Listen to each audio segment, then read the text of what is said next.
Magandang hapon mula sa Pag-asa Weather Forecasting Center. Ito na ating update sa magiging tayo ng panahon sa susunod na 24 oras.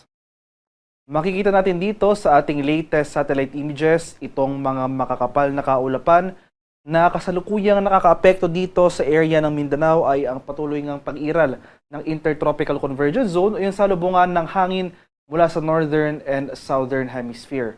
For the next 24 hours, mataas sa tsansa ng kaulapan at mga kalat-kalat na pag-ulan na may pagkulog at pagkidlat ang posibleng maranasan sa malaking bahagi ng Mindanao. Samantala, ito naman mga kaulapan na ito na nakakaapekto sa silangang bahagi ng Central and Southern Luzon ay apekto naman ng easterlies o yung mainit na hangin galing sa Karakatang Pasipiko. Kaya itong areas ng Aurora at Quezon, makakaranas rin tayo ng mataas sa tsansa ng kaulapan at mga pag-ulan.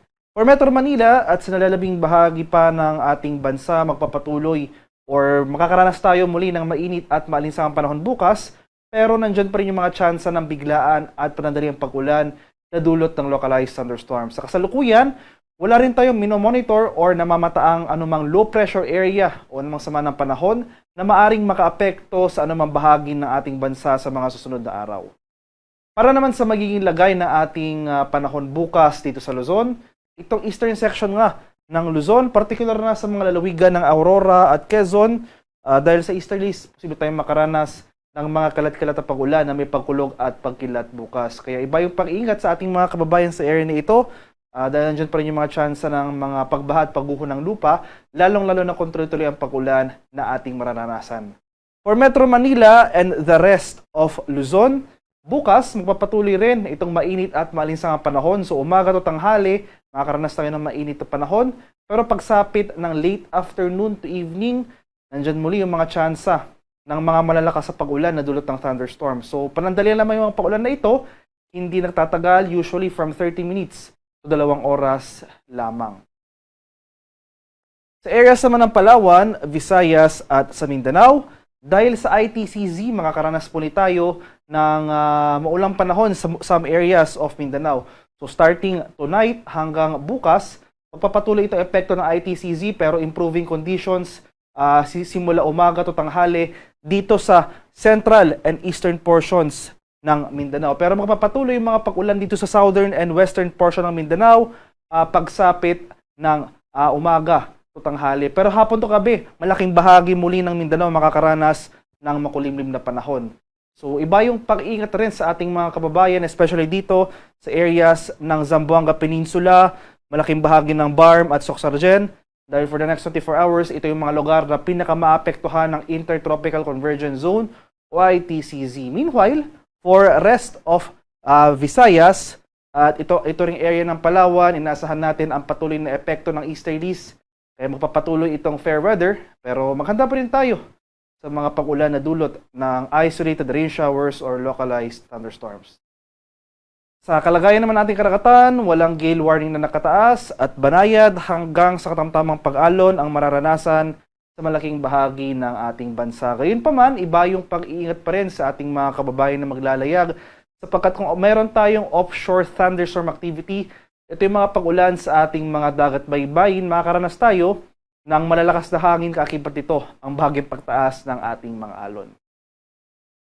Para naman sa ating 3-day weather outlook sa mga piling lugar ng ating bansa, malaking bahagi pa rin ng Luzon, Metro Manila, Baguio City at Legazpi City sa susunod na 3 araw or for these 3 days from Monday to Wednesday, magpapatuloy itong bahagyang maulap hanggang sa maulap na papawirin.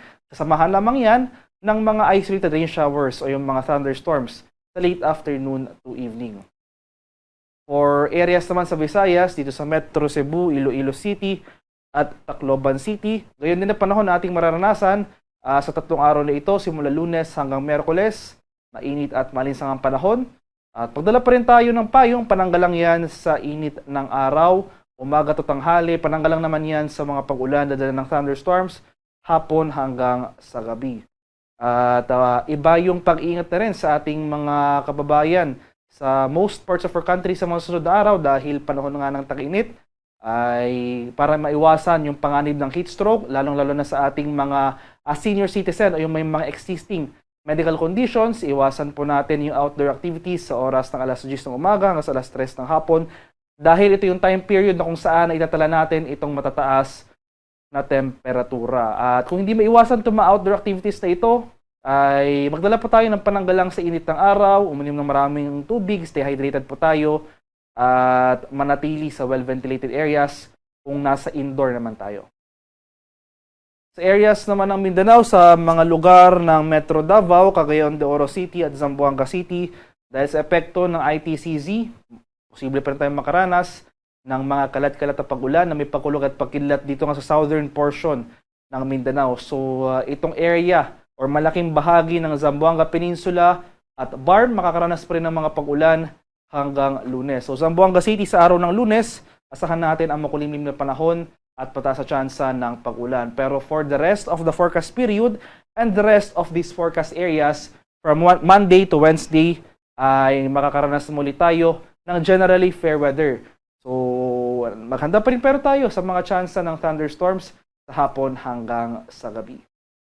Haring araw sa Kamaynilaan ay lulubog mamayang 6:09 ng hapon, sisikat naman bukas sa ganap na 5:48 ng umaga. Para sa karagdagang impormasyon tungkol sa ulat panahon, lalong-lalo na sa ating mga rainfall warnings or thunderstorm advisories na posibleng i-issue ng ating mga Pag-asa Regional Centers sa ating mga lokalidad, ay follow kami sa aming social media accounts at DUST_Pag-asa. Mag-subscribe rin kayo sa aming YouTube channel sa DUST Pag-asa Weather Report at palaging bisitahin ang aming official website sa pag-asa.dust.gov.ph. At yan lamang po ang latest mula dito sa Pag-asa Weather Forecasting Center. Magandang hapon sa ating lahat. Ako po si Dan Villamil Nagulat.